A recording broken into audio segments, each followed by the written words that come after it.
Okay, let's get started. Welcome to another deep dive from us here at The Other Opinion. Great to be here. Today, we're really digging into some interesting source material. We are. We've got a bunch of news report excerpts detailing India's recent public statements on counterterrorism, specifically around this all-party parliamentary delegation. That's right. These sources track their visits to places like Panama and Guyana. And they quote quite a bit from members like Shashi Tharoor, Tejasvi Surya, Milind Diora, others too. So our job today, sticking strictly to these sources you've provided, is to unpack the key messages they report this delegation delivered. Exactly. Understand the context they build for India's stance on terrorism and, see how the sources themselves frame this global communication effort. Right, and maybe figure out, based on the reporting, why this global outreach now?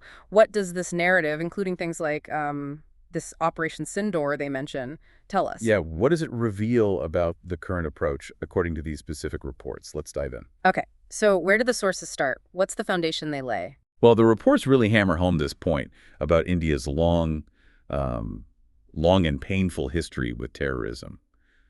The delegation members, according to the sources, pointed back nearly 4 decades. 40 years. Yeah, I saw that. They mentioned the first attacks in Kashmir around, what, 1989? Exactly.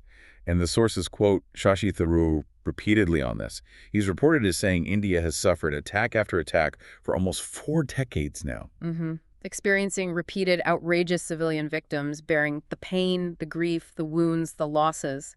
That language really comes through in the reporting. It does. And this history of, enduring these attacks seems absolutely central to the message the sources say they're conveying. And there's also this element reported in the sources about India wanting peace, wanting to be left alone, but feeling that wasn't reciprocated, specifically by Pakistan. Yes, the reporting indicates the delegation claimed Pakistan repeatedly attacked India over territory India sees as sovereign, territory they're determined not to give up, even if there's a cost. Okay, so that's the background. Decades of suffering. But the sources then clearly pivot, don't they? They talk about a shift in India's approach more recently. Absolutely. The sources frame it as moving from, let's say, endurance to something more proactive, a more direct response. Right. And the examples cited in the reports are the Uri surgical strikes in 2016. And the Balakot airstrikes in 2019. Yeah. The sources highlight these because they involved India, crossing the line of control, and then later the international border, too, to hit terror bases. Which, the reporting stresses, hadn't really happened before in the same way, not even during, say, the Kargil War. Tharoor is reported to have drawn that exact contrast. He apparently noted that during Kargil, India stayed on its side of the Lost Sea. But in Uri, they crossed it. And then after Pulwama in 2019, the sources say he pointed out they went beyond both the Lost Sea and the international border, hitting Balakot. So the message being conveyed, according to these sources, is what? A new message. Yeah, basically that attackers will face consequences now. The reporting frames this as a real departure from just, absorbing the pain and asking the world to pressure the perpetrators. And this shift, as presented in the sources, seems to lead up to this Operation Sindoor they talk about. It does. The sources describe Operation Sindoor as a direct response to a specific attack, the Pahalgam terror attack on April 22nd. 26 people killed, mostly tourists. And the narrative around the name Sindoor is quite striking in the reports. Tharoor is quoted explaining it. Very specifically, referencing the color of the vermilion powder, the Sindoor, matching the color of the blood of the killers. Prompted, he reportedly said, by the cries of women widowed in that attack. Yeah, the sources give that explanation significant space. It's a powerful, almost symbolic framing. Why highlight that kind of emotional detail internationally based on the reporting? Well, reading the sources, it seems aimed at underscoring the human cost, the deep emotional driver behind the response. It personalizes it. Makes sense. And the timing. The sources mention when it happened relative to the Pahalgam attack. Yes, they state Operation Sindoor was launched 2 weeks later, May 7th, and Tharoor, reportedly speaking in Panama, gave a specific reason. Which was? That India waited to see if the Pakistani government would take action against the perpetrators of Pahalgam. And when, as the sources put it, nothing was clearly being done? India decided reportedly that the terrorist act must not go unpunished. So the framing in the sources presents it as a measured step. driven by necessity and perceived inaction elsewhere, not just aggression. That seems to be the portrayal, and the sources do give some specifics about the operation itself. What details do they include? They describe Operation Sindoor as precision strikes carried out by Indian armed forces, targeting, and I'm quoting the descriptions here, known headquarters of terrorist bases inside Pakistan and Pakistan-occupied Kashmir. Okay, and they name names, the groups targeted. Yes, the reports list Jaish-e-Mohammed, Lashkar-e-Taiba, and Hizbul Mujahideen, mentioning strikes in 9 places. Wow, and they claim significant results. The sources state the operation resulted in the elimination of over 100 terrorists. But they also use very specific language to describe the nature of the action. Like what? Phrases like focused, measured, and non-escalatory, with the stated sole aim being destroying terror networks. Right. That phrasing clearly aims to differentiate it from, all-out war. It sounds carefully chosen in the reporting. Very much so. And this whole message, the history, the shift, Operation Sindoor, the sources say, it's now being actively taken on the road. Through these delegations, right, the Modi government apparently formed 7 of them for a global outreach after Sindoor. That's what the reports indicate. And the stated purpose, according to the sources, it seems twofold. Okay, what are they? 1, to inform other countries about Pakistan's alleged links to terrorism. Yeah.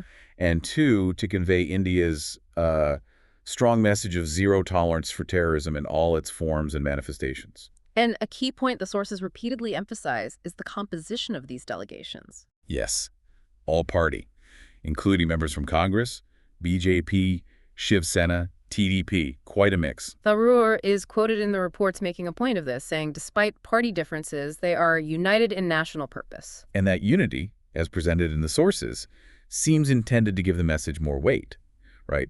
To show it's not just one party's political stance, but a national resolve. Makes sense. So they're not just telling the story of Operation Sindoor, they're making a broader argument. Definitely. The sources indicate they're delivering a wider message about the nature of the threat itself. Like Tejasvi Surya, speaking in Guyana, the reports quote him framing it quite starkly. Yes, he's reported as saying Pakistan has weaponized terrorism as statecraft, waging a proxy war against India for decades, trying to needle and bleed India with 1,000 cuts. Strong language. Very strong. And he apparently argued this isn't just an India-Pakistan problem. No, he framed it, according to the sources, as a global threat. The reporting quotes him citing alleged links between Pakistan and incidents like the London bombings, the Easter attacks in Sri Lanka, Paris attacks, even 9/11. He also reportedly mentioned the number of UN-designated terrorist groups and individuals finding safe haven there. Yeah, more than 52, the sources quote him saying, finding safe haven in Pakistan. Okay, so putting these kinds of specific, potentially quite provocative claims out there in places like Guyana and Panama, what's the goal based on the reporting? Looking at the sources, the aim seems to be broadening the perspective, to push back against the idea that this is just a regional spat. So making it everyone's problem. Essentially, yes. The reporting suggests the core appeal is, in our interconnected world, one nation's inaction towards terrorism is a profound threat to all. That's the line they seem to be pushing. Asking for more than just sympathy, then. Right. The sources suggest they're seeking actual support, partnership, collective action for a world with no space for merciless, brutal civilian killing. Okay, so let's try and pull the threads together from these sources. What are the absolute key messages reported from this delegation's outreach? All right. Based purely on the reporting we have. 1, India highlights decades of suffering from terrorism. 2, there's been a clear shift, presented as moving from endurance to a proactive response, ensuring consequences. Uri, Balakal are key examples. 3, Operation Sindoor is framed as the latest instance of this a necessary, measured response after the Pahalgam attack and perceived inaction from Pakistan. The name itself carries emotional weight. 4, the all-party nature of the delegation is stressed to show national unity on this issue. And 5, the whole problem is framed not just regionally but as a global threat, citing alleged Pakistani links to international terrorism and calling for international understanding and collective support. Accountability is key. Got it. And understanding these statements as they're reported in these sources is pretty crucial, wouldn't you say? It gives you a direct window into how India is currently communicating its counterterrorism policy. Absolutely. It shows the narrative they're trying to build internationally and what they want the implications to be for how they're perceived. If you're following this topic, you definitely want to hear about these developments. Yeah, for sure. We hope this deep dive was useful for you. If you found it interesting, please do give us a like, maybe share it with friends who follow these issues. And definitely subscribe to The Other Opinion for more deep dives like this. We love hearing from you too, so drop your other opinions or questions in the comments below. It really helps the channel. Now, one final thought, sticking just to what's in these sources. The reports mention the delegation highlighting the shift as a kind of new norm for India's response. And expressing hope for international understanding if, future incidents were to occur. So the provocative thought, based only on that framing in the sources, is what might this suggested new norm imply for how other countries might need to think about or reassess their own responses when faced with cross-border terrorism? Yeah, something to mull over. And just a quick note for transparency, this discussion was put together using AI assistants to analyze the source material and structure our conversation, aiming to provide informative content.